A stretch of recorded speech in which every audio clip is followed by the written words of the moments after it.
Hello and thanks for staying on LN 24/7. This is Politics Now. My name is Morno Balagbobo. We've got quite a packed show for you, a lot happening in the polity. First, today we'll focus on Northern Region welfare under Tinubu administration. Here is a rundown of our talking points. We look at alleged marginalization of the North, rejection of new tax bill proposal, resolving security challenges, and power outage. Our guest tonight is just the right person to talk to, Simon Reef Musa. He is a public affairs analyst, a senior journalist, media consultant, and communication strategist. And he's been tracking Northern Region development right from time immemorial, and he will be giving us a whole lot and into making sense of that meeting that Northern governors and some traditional leaders in the North had. And we'll just make sense of some of the recent developments. Also today on the program, we'll take a look at what's going on in Ondo State regarding the Ondo governorship election. Our talking points will be assessing INEC's preparedness. We'll also examine the calls for redeployment of the resident electoral commissioner and APC versus PDP rivalry, focus on attacks over core issues. Honorable Stephen Otalaro, APC chieftain in Ondo State, will be joining us. And of course, he is the director of media and publicity of the All Progressive Congress in Ondo State. So we'll take a quick breather. We'll be right back to break it all down. Stay with us.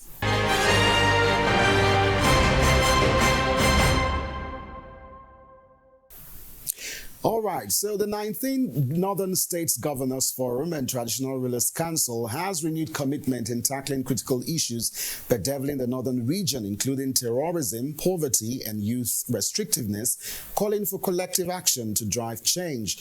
The chairman of the forum, who doubles as the Gombe State Governor, Inuwa Yahaya, stated during the combined forum meeting in Kaduna State, Northwest Nigeria, and the forum acknowledged recent security progress, emphasizing the need for job creation, education, and advocate for investment in energy infrastructure, and warned against complacency, emphasizing to address youth protest. The host Kaduna State Governor Uber Sani underscored collective partnerships with the federal government to address security and, of course, insecurity, and the launching of Fansa Eyama Theatre operations to tackle the root cause. Let's have a listen to some of the sound bites. All work together to realize our vision of a secured, peaceful, and prosperous North. By their president, Bola Ahmed Tinubu, GCFR, for reinvigorating the war against terrorists, bandits, kidnappers, and other criminal elements in the North.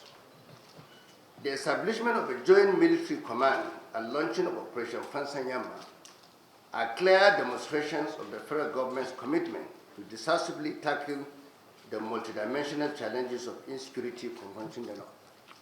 By working hand in hand, we can overcome the challenges before us and pave the way for a better northern Nigeria. Relatedly is the need to holistically place a temporary ban on the sale and use of heavy-duty motorcycles and the closure of identified cattle markets so that we identify where these things can be controlled, because the ability of people to rustle animals and take them and sell them and make money keeps them going. These are used for terrorist financing and sustainment. The application of these measures across all states will be instrumental to the timely attainment of our operational objectives across the region. All right, the forum laments total outage in the region, economic hardship that demands urgent action to address the trend. Let's have a listen to Inuwa Yahaya, the chairman of the Northern Governors Forum. And bad governance protests that took place in August serves as a wake-up call for all Northern leaders. Youth restiveness is a growing concern, driven by illiteracy, poverty, and lack of economic opportunities. Our young people are calling out for change, and it is our responsibility to listen to them and act accordingly. We must scale up efforts to tackle the root causes of youth restiveness by investing in education, skills development, and job creation. Let us focus on creating pathways for the youth to channel their energy into productive ventures. Economic hardship faced by many Nigerians today is undeniable, and considering the North-South disparity in economic balance, it is even more pronounced in northern Nigeria. This calls for urgent intervention. All right, so these are some of the key issues that we will be looking at on the show today. But let's also tell you that the Northern Governors Forum, chaired by the Gombe State Governor, rejected the derivation-based model for value-added tax distribution in the new tax bill currently in the National Assembly for deliberation. Now, in a communique signed by the chairman of the forum, Muhammad Nuwa Gombe State, after the meeting between the elders and the governors of the northern states, the forum frowned at the proposition, stating that it is against the interests of the North and other subnationals. And they called on members of the National Assembly to oppose the legislation and any other that jeopardizes the interest of the people of the North. Well, currently, according to Section 40 of the VAT Act, revenue is allocated as follows: 15% to the federal government, 50% to the states and FCT, and 35% to local governments. So the proposed new VAT aims to, number one, increase VAT on luxury items from 7.5% to 15%, and to shift VAT distribution to a derivation-based model, which the governors are not in support of. Now, the distribution to states and local governments reflects a derivation principle of at least 20%. Some states, mostly in the South, have expressed dissatisfaction with the current VAT distribution formula, noting that they do not get their fair share. So with the supposed backlash President Tinubu is getting from the North, the governor of Nasarawa State, Abdullahi Sule, in an interview last night, dismissed insinuations that the northern region of the country is against the administration of President Bola Tinubu. He said, having enjoyed the support of the region in the 2023 presidential election, President Tinubu still has the backing of the North, contrary to speculations. And in his words, he said, what we said clearly is that we want fairness in the distribution of the VAT, and if we go the way it is, we are going to say it will be unfair to some other states in the South. And according to him, the North's opposition to the proposed bill is because it is unfair to the region. So the states that have almost no VAT at the moment will end up actually with the shorter area of the stick, said the Nasarawa governor. So let's have a look at the VAT distribution, the top 10 states for 2023, to have a look at what is going on here. So you look at Jigawa State, net allocation to Jigawa State stood at 38.50 billion. The next, Bauchi, the only state from the Northeast region to feature among the top 10, raked in 38.51 billion. Anambra at 39.19, Katsina State 42.59 billion. Delta, one of the only South states to feature, collected 43.02 billion, and Kaduna, another Northwest state on the list, received 44.50 billion, and Kano received 60.21 billion. Oyo, the two Southwest states in the top 10, made the top 3, with Oyo State collecting 62.94 billion. Rivers, the center of Nigeria's oil and gas industry, received 87.80 billion.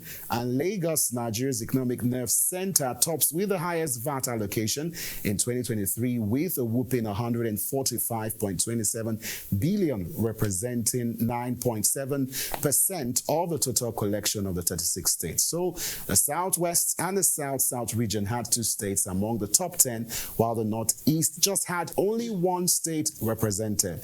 So you can see why they do not want things to change. Now, responding to these concerns of the governors, Mr. Oyedele, who is the chairman in charge of tax, in a post on Tuesday acknowledged to the Northern governors' concern, stating that the committee was also troubled by the sharing principle in the existing law. He said the proposal in the bill aims to create a fairer system that respects the individual differences among the states. And he said that the VAT distribution model in the law takes into account the peculiarities of certain commodities and services, noting that VAT distribution should reflect where subscribers are located. And of course, our guest is live with us in our studio. Sir, good to have you on the program today. Well, I'm very happy to join you on this program. Same here. Yes. So let's get into the nitty gritty of the conversation today. We're seeing agitations from the north. This is not unusual. I mean, right from the inception of President Tinubu's presidency, especially when it came to cabinet appointments, there were a lot of concerns raised. We will get into that. But with this new meeting, of course, it wasn't as if this VAT was the sole thing they went to discuss. Yeah. We know the north is plagued with a lot of challenges, Yeah. and you're from the north, and you've seen successive administrations, try to, kind of organize regional interest. You have the northern interest, the Niger Delta interest. We also have the southwestern interest. I mean, Nigeria is so complicated in terms of, everybody trying to have a share of the national cake. But what is your general outlook on these new developments that's making the news all around the country regarding the northern region, and how would you say they have fared thus far in the Tinubu administration? Well, thank you very much for this very question. If the North or northern leaders met in Kaduna last week with some traditional rulers, led by the Sultan of Sokoto, Alhaji Abubakar Sahab III. Also in that attendance was the Chief of Defense Staff, who represented, of course, the Armed Forces of the Federal Republic of Nigeria. The present status of things in the north is troubling. Poverty is one of the most fundamental. And it is the poverty that is driving insecurity. When people are poor, they will do anything to access food. Now,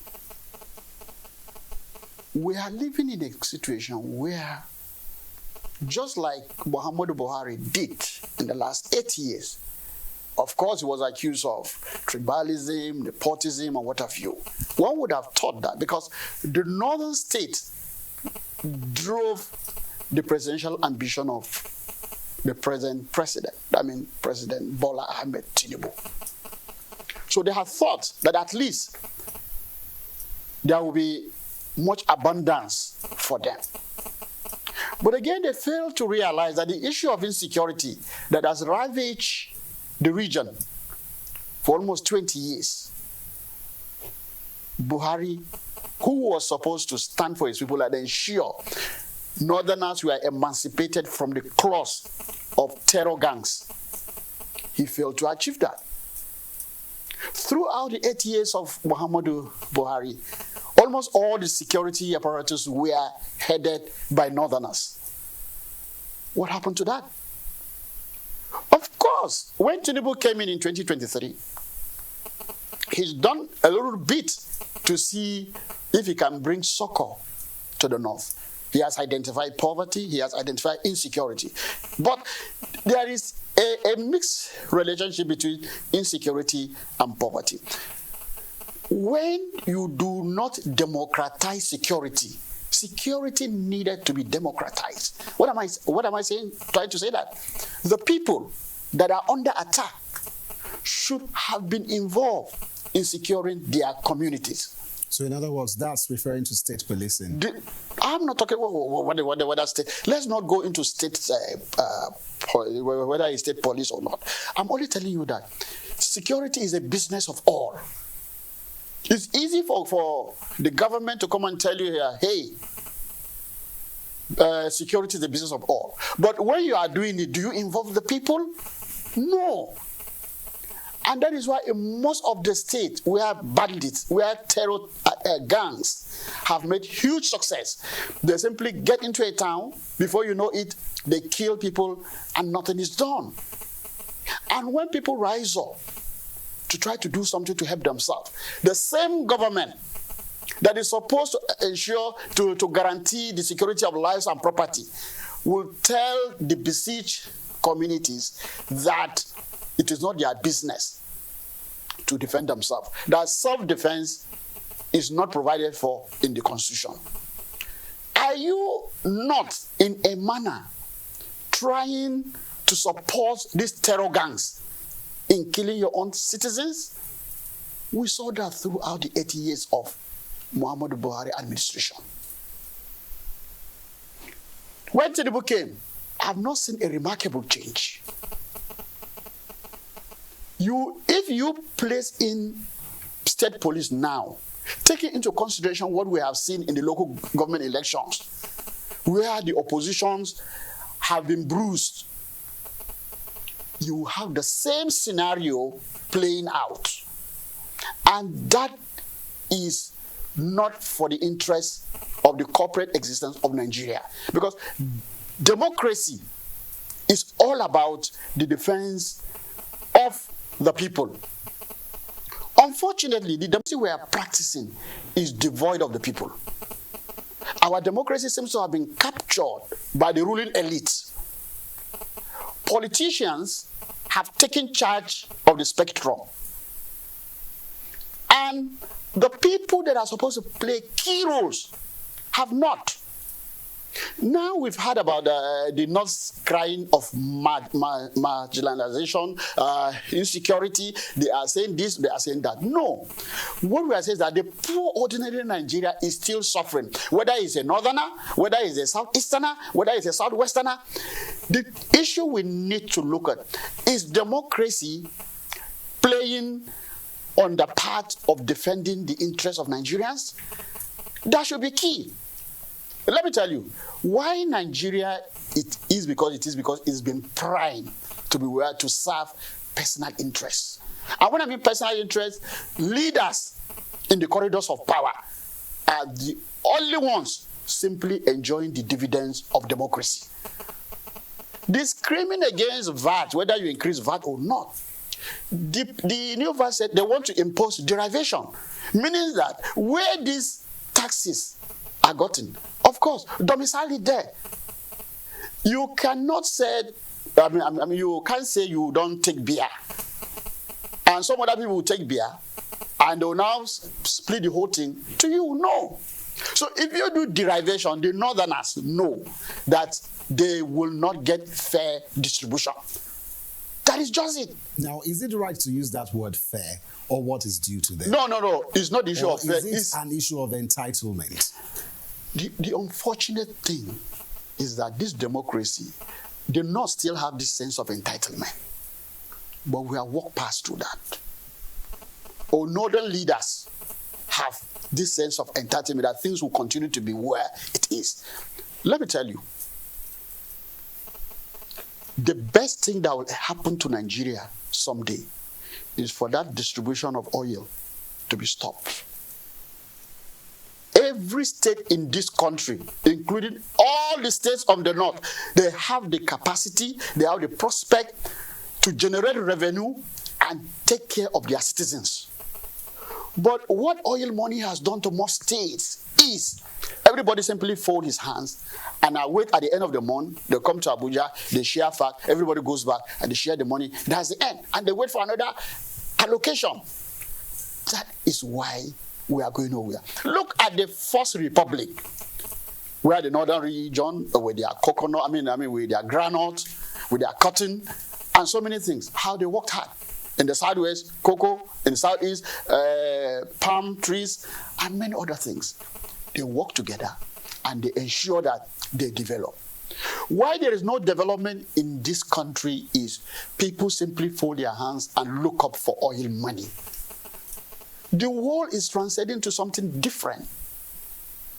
Fossil fuel is no longer the vogue now. The challenges of climate change is catching up with every part of the country. So the northern leaders must wake up from their slumber. Now, talking about waking up from slumber, I was listening to Governor Sule of Nasarawa, and he was like saying, income generation, yes, there is need for us to tax because we are not taxing as we should, as every country should, for us to generate good revenue for the country. Now, he said something that got my attention, in that interview on another station, where he talked about the fact that we can't generate all the economy, or we cannot have a trillion naira economy, is it dollar now, just by taxing the people, that we have to go into production. But that seems to just be a talking point to justify the need to reject the new VAT proposal. Yeah. Because, so I don't know, what's your response to that talking point of his? Well, as far as I'm concerned, Governor Sule is just saying politics. He's talking politics. Politics in the sense that we all know that in this country, those people that are political leaders are extremely wealthy. So except they come and tell what they need to do. You see, I've always said this, corruption is the problem of this country. If you are able to curtail corruption by just 30%, let people do the right thing, then things will go right. Let me tell you, some of these state governors, yes, there are some some of the states are dedicated in the fight against insecurity. But I will tell you that some of these governors, what is their security vote in a month? 600 million, 700 million. I met a sitting governor 5 years ago, and we were talking, and he said, Simon, why will it be that a governor will take his hand into the public till, steal money, when there is a security vote? Most of the states in Nigeria, their security vote running about 500 million, 700 million, and they are not required to give an account. So what happened to that money? It's easier for him to tell us that the truth of the matter is that, like I said, they are going to involve derivation in this new VAT. Why the North is opposed to that is simply that of derivation. Why can't they tackle the insecurity in their states? Make sure citizens get into production, and then they can get their taxes there. Why will they continue to fold their hands and wait until they call them in Abuja at the end of the month and give them oil money? This oil money will stop someday. If they have that in their mind, they will do something for the people. But most of them are not for the people. Democracy has been hijacked by the ruling elite. So on to some of their claims, I know Governor Sule was trying to, reduce the pressure on the president that maybe he's not doing so much for the northern region. But from your own assessment, how would you say, in terms of some of the initiatives that he has put in place, hasn't been able to cater to the interest of the northern region as he should? Well, as far as I'm concerned, President Tinubu has been fair to the North in terms of appointment. The problem that has always bedeviled the North is about insecurity. Who is the Minister of Defense today? It's a northerner. Who is the Minister of State for Defense? It's a northerner. The NSA is a northerner. He has surrendered the security apparatus to them to tackle the problem of their region. The question you ask, have they done anything about it? And let me tell you, the poverty level is everywhere. Yes, I agree that the North has a larger percentage of about 80-something of citizens in the North are poor.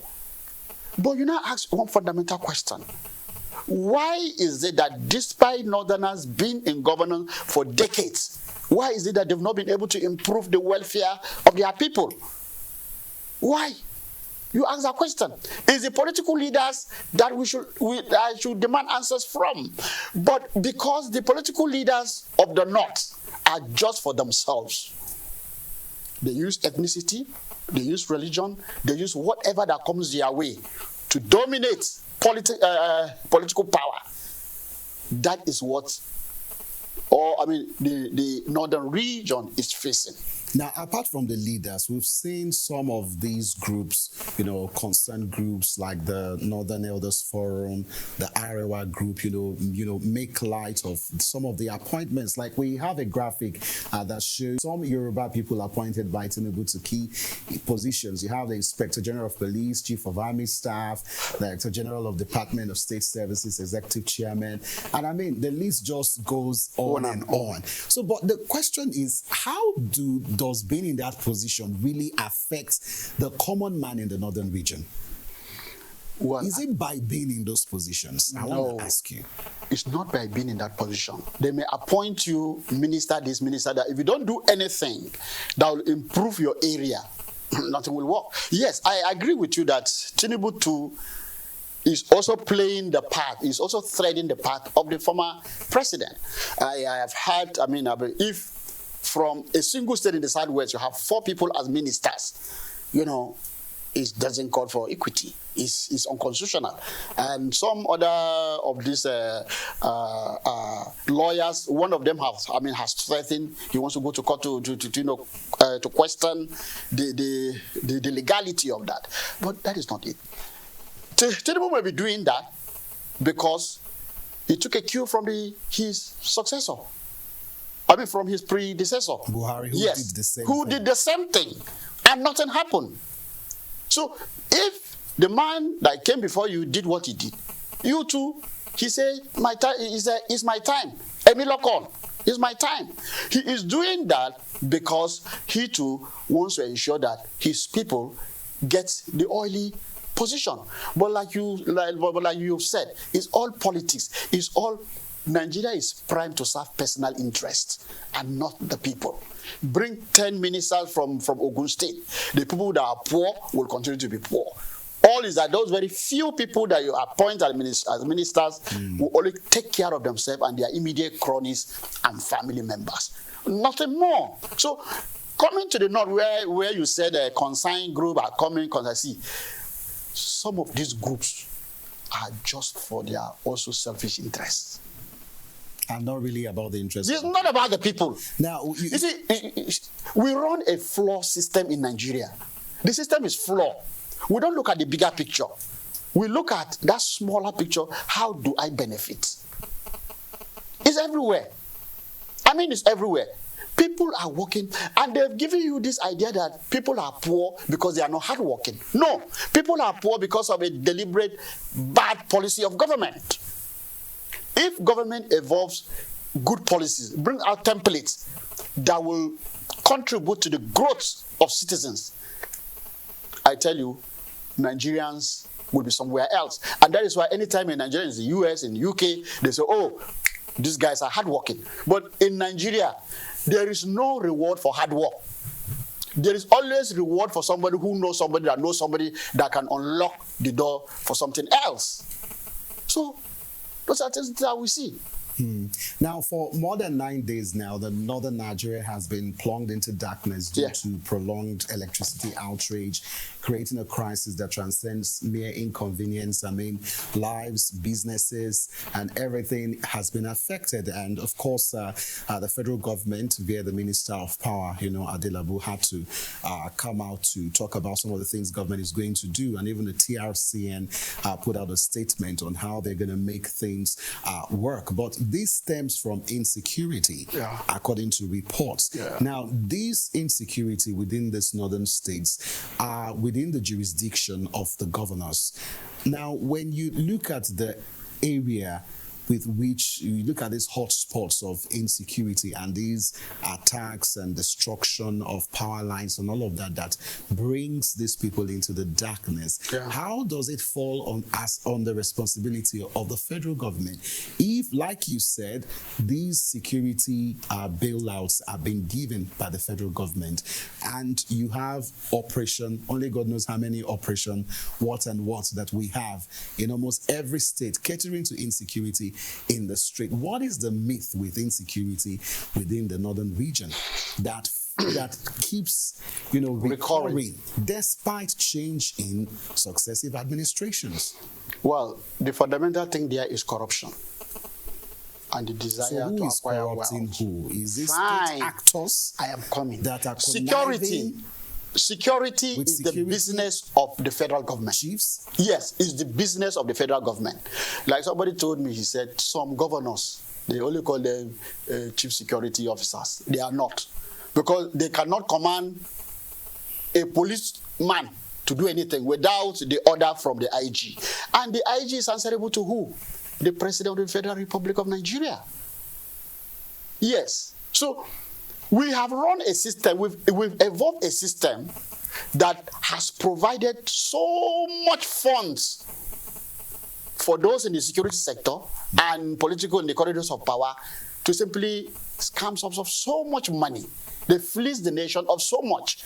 But there is nothing, or if there is anything they are doing, is just very a minute part of it. Let me tell you, rogue elements in the security forces are there. They will never want a situation where this country will resolve its security challenges. There are some governors that are only good in verbal declaration. As long as there's insecurity in their state, they will continue to harvest 500, 600, 700, or $1 billion every month on security. Will they want that to stop? No. They don't want that to stop. We've seen in the past where prominent Nigerians have come up and say, hey, stand up and be engaged in self-defense.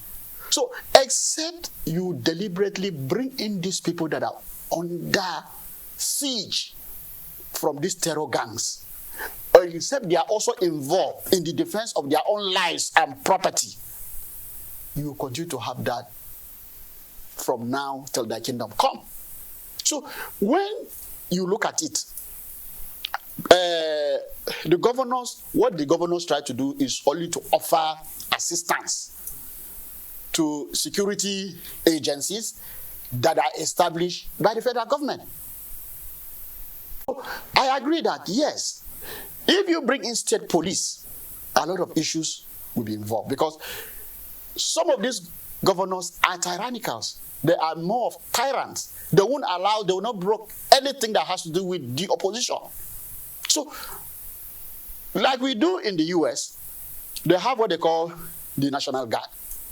Every state has its own security, where they believe there are certain things are done that are not in conformity with the principle of the federal vision. Then the National Guard are sending to quell it. Do we have that here? No. Do you know why? We are heavily a tribalized society. We are heavily a religious society. So we are religious. Yes, we are religious, but we are godless. We enthrone an evil system that is out to serve the pecuniary needs of leaders. The citizens, too, have been thrown into a vast ocean of poverty. They cannot synergize. They can come together and work towards emancipating the country from these leaders, from some of these leaders that are more of economic vampires. That is the truth. So, if you look at what has happened in the last 9 years, where some of states in the north never had light, the basic problem of power in Nigeria is that transmission section of the energy sector. Because we have privatized distribution and generation. But what about the transmission? That's key. And who is in control of that? Government. So are you saying that billions of naira that have been said transmission should be privatized? They are even trying to unbundle it into two sections. But government knows that once you privatize it, those that have been earning, those that have been stealing will not have time to steal. Let me tell you, there is a former minister that is presently in court by the EFCC, taking over 30 billion naira to buy properties in Abuja. So it simply tells you that government sometimes, the working of government has been turned into like a criminal enterprise by others. That should not be. So Governorship is service to the people. we're about to wrap up the conversation because of time. But so how does this administration of President Bola Tinubu that has promised Nigerians renewed hope, how does he unbundle this system that especially bedevils the northern region? What is the key solution here? The key solution here is to stand by the truth. What is the truth? Do what you want to do at the right time. But the question I ask is, Tinubu, does he have the capacity to do that now? No. And why do I say no? Because 2027, the drum beat of 2027 is becoming louder and louder, whether you like it or not. Because everything Tinubu is doing now, he takes a cue. What happens in 2027? And that is what will not make him to do the right thing. Current dilemma in the north. Yeah. There is this grappling within the north over which candidates to support in the presidential election. We've seen key people like Kwankwaso, Atiku, even the former president, Muhammadu Buhari, have some meetings, and there's been a lot of speculations about who to support. But with this current, reports that we hear, most especially from the leaders as a result of this meeting, do you think the president is still in the top list for the northern region come 2027? Mana, let me tell you this, and you can take it to the bank. The only body that can stop Tinubu becoming president is God himself. Forget about it. So why are you saying that that's a testament to the prowess of the president? The president, the Nigerian president, is the most powerful person in the world as we speak today. Next year, Tinubu will be appointing the new INEC chairman. The new INEC chairman will be appointed by Tinubu. The North had dominated that seat, that position, for about 50 years or so. So you're predicting that position will go to the west? Whether it goes to the west or it goes to the southeast, he will have to have his own, his main man that will take charge. See, what will deliver this democracy from destruction is for the people. But the people have surrendered power to the elite. They play their games, we simply sit down and we clap hands. No, but I won't say why we do this sitting down, because even in the north, sitting down, many citizens come out to protest. Protesting. During the August protest. Man, let me tell you, all these protests, we don't have the capacity to elongate for an elongated protest. Tell Nigerians to go out. After 1 day, 2 days, everybody says, then they chop now. Let them take care of what they want to do. What I am telling you, you can take that to the bank, except you don't have a good luck in Tinubu. Good luck will tell you that, well, I'm not, no. Tinubu is a strategist, whether you like it or not. The major vision is for you to remain in power, and he has the capacity. If Buhari, who was opposed to him in 2023, he still wiggle his way and enter I got this power. So you want to tell me that in 2027, he will sit down and you just come and throw him out? That is maybe possible, but Nigeria must unite. And like you have said, religion, ethnicity, so many various factors will be there. Even as I speak with you, the northerners will tell, oh, Tinubu is this, Tinubu is that, but there are some northerners that can kill themselves for Tinubu to continue. The issue has to do with power. See, they are not talking about salvaging or improving the welfare of some ordinary people in some nameless. No. It's about asserting themselves in the corridors of power. If you or I maybe get there, even if we don't want to do it, our aides will say, no, we can't face this embarrassment. And I can assure you, and I can tell you, I spoke to some of the aides of former President Goodluck Jonathan. One of them said, no, they were very embarrassed. With power? I said, the Nigerian president is the most powerful person in the world. Why?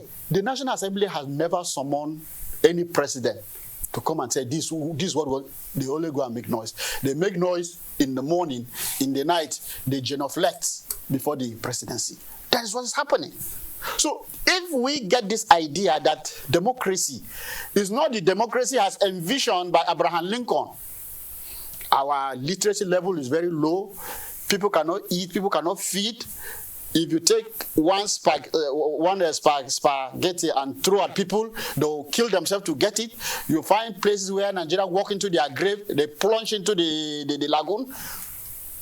All these people that are making noise, they are just insignificant.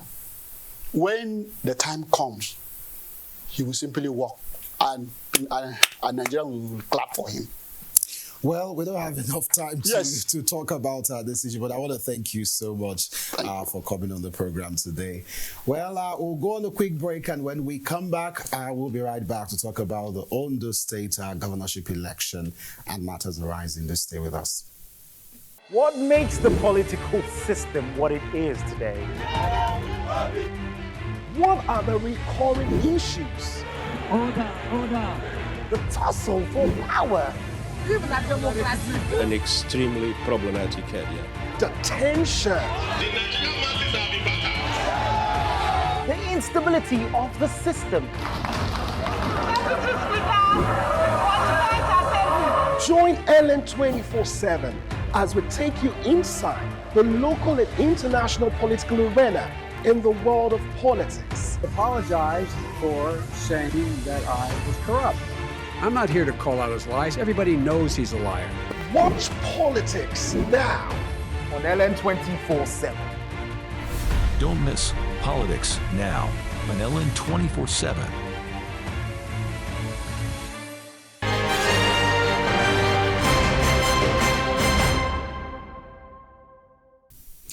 Hello and thanks for staying with us. Time to talk about Ondo governorship election. Here is a rundown of our talking points once again. We'll be assessing INEC's preparedness, looking at the calls for the redeployment of the resident electoral commissioner, APC versus PDP rivalry, focus on attacks over core issues. That's a very important talking point. Joining us tonight from Akure in Ondo State, Honorable Stephen Otalaro, APC chieftain. He is the Director Media Publicity for the APC. All right, before we bring our guests, let's let you know that the residents of Ondo State will, on November 16th, 2024, exercise their franchise by voting candidates and political parties of their choice in the off-cycle governorship election. According to the Independent National Electoral Commission, INEC, 18 political parties will be participating in the election, with each having a governorship and a deputy candidate. So let's have a look at the candidates again. The People's Democratic Party, PDP, Agbola Ajayi, and of course the All Progressive Congress, Lucky Ayadetua, and the Labour Party candidate, Ebeseni Nehemiah, and the New Nigeria People's Party, NNPP, Olubenga Edemi, and the Social Democratic Party, Rotimi Adeyemi. So those are the major candidates. Now let's tell you that the incumbent governor, a former commissioner of Niger Delta Development Commission, seeks re-election in office after taking over following the demise of Rotimi Akeredolu. The candidate of the PDP, Ajayi, a former House of Representatives member, also served as the deputy governor during Akeredelu's first term. So the duo's previous positions, and coming from the same senatorial district, Ondo South, according to political analysts and residents, stand as a stronghold and influence for them. Two former deputy governors contesting for the top seat. The Labour Party candidate, APC and PDP in the state, just like in the just concluded Edo State governorship election, have been taking the major focus. And of course, amongst other factors, analysts have expressed that the victory in the election between the duo will be determined by the people and, of course, other political stakeholders in the party. Well, recently, the Ondo Youth League Action for Credible and Transparent Election on Tuesday stormed the headquarters of the Independent National Electoral Commission, INEC, in Abuja, demanding the redeployment of resident electoral commissioner in the state, Mrs. Toyin Babalola. Meanwhile, the Independent National Electoral Commission has reiterated its commitment to conducting a free, fair, credible election in Ondo State on November 16th. The resident electoral commissioner in the state, Mrs. Oluwatoyin Babalola, gave the commitment at a Nigerian Civil Society Situation Room dialogue in Ondo in Abuja on Tuesday. Babalola said that the commission was fully aware of its duty of conducting a free and fair election in the state and had put proactive measures in place to actualize this. She said that the state, with 18 local government areas, has a total of over 2 million registered voters, adding that INEC had, as of date, distributed 61,919 permanent voter cards. So let's talk to Honorable Stephen Otalaro. Thank you so much, sir, for being with us on the show today. Thank you. Thank you very much. So what's the atmosphere like in Ondo just days to the polls? How prepared is INEC and, of course, political actors? Things have been moving, faster than we even thought. If that election is to be held tomorrow, I'll tell you we are more than prepared as a political party in APC. The only problem, probably, we are going to have the mock election. This we are not told that INEC is going to test, so that INEC will test run some of their facilities and manpower. So that's what we are making arrangement for on the 6th of November. But for the election proper, we've put everything in place so that we can come victorious at the end of the day. But you see, an election like this, there will always be hiccup here and there, especially attacks from opposition. We're equally strong enough to absorb all this. So we are more than prepared for this election. Good, you mentioned INEC's preparations to conduct mock, but there was a protest in Abuja on Tuesday for the removal of the REC chairman. Of course, this is a major concern, especially coming from the opposition. What's your reaction? I wouldn't know what you mean by being concerned. What INEC has told us so far is that they are going to conduct a free, fair, and credible election. And we can only have a contrary opinion if they decide to do otherwise, or there's a pointer to the fact that they are not walking their talk. But by and large, they've been doing everything they said they want to do. The protest you talked about was not in Akure, it was done in Abuja, INEC office, headquarters in Abuja. And it was by the opposition, the PDP. From the onset of this election, when we started campaign, they've been clamoring for the removal of this woman, Oluwatoyin Babalola. Also. We keep wondering, why do you want her to be removed? They came up with different narratives and, rhetorics regarding the removal, just to justify the fact that she has to be removed. Initially, they said she's from Ondo State. I haven't realized that she's not from this state. They quickly went ahead to say he had meetings with the candidate of APC. I haven't realized that was not true, and that's a grievous allegations that they could be liable to. They quickly changed the narrative as well. They are now saying, for the fact that she has lived in Akure for a very long time, he knows a lot of people. So that's the more reason they are calling for her removal. And we say, most of these REC chairmen across the Federation lived in Lagos. Some lived in Abuja. Will you say because they live in Lagos or live in Abuja is the reason they shouldn't conduct election in Lagos or in Abuja, for God's sake? These are the questions we're asking them. As a political party, we are not bothered if at the end of the day, INEC decided to remove her. But the concern is, for how long it will be a bad precedent for INEC to have bowed to the pressure of a political party asking their staff to be removed. It's not good for our democracy. Somebody somewhere, somehow, in the future will equally come up with more serious allegations. Again, INEC has to be very cautious. That's the only concern. Whoever INEC decided to ask to conduct this election, we are prepared. And we know we are winning. Who conduct it is not our focus, but the electorate. It's the people we are trying to make sure our messages resonate with, not who wants to conduct it. Because ultimately, they'll be the decider of who wins this election. But taking politics to an extreme of hatred, the way PDP has been doing, I think it's not the best for way to go about it. Now, having a neutral rec appointed by INEC to conduct this election, is it not for your party's benefit? Let's say you win the poll. It supports the narrative of a free and fair election. Don't you think so? No, that's not true. You see, the concern we raise is what I want you to equally look at. It is wrong. In this removal of a thing of the INEC chairman, which the rec person, it is only a solo effort by PDP. Other political parties would met on forum like this, and what they said is they are not bothered about conducting the election. All where they are bothered is a free and credible election. For one political party out of 18 to be asking for a removal of the rec is what we think is not right. Somebody could as well ask for the removal of national chairman of INEC tomorrow. And if INEC should bow to this agitation, that means it will be a reference point to that of Ondo State for the INEC chairman to leave his seat in the future. That's what we're saying. It's not the best. You see, who conducts the election is the prerogative of the INEC. It's not for political party to decide. I can assure you, if they have to bring in someone else tomorrow now to conduct this election, one of the other political parties will have issues with such person.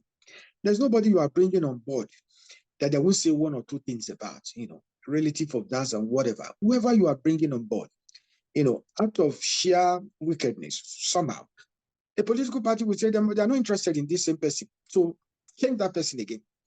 Will INEC still want to yield to such things? So it's better to INEC to stand the ground on this issue and let this woman conduct her election. But in the alternative, if this will affect the integrity of the election, because it's just a way of trying to prepare their excuse for losing this election. If it will affect the integrity of the election in any way, let's INEC do the needful.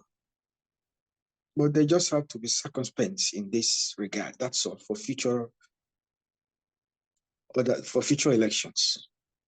Now, your party's campaign seems to be focusing on throwing shades at the opposition rather than core issues. Why should the good people of Ondo State vote for your party? That's not true. We've not even thrown any shade at opposition. They've been doing that. You see, when you know you are in to win something, you won't behave like somebody who has nothing at stake.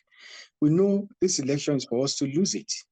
So we are very cautious, even when we issue press statement or react to some of the allegations, we are very cautious because we know those state people are watching.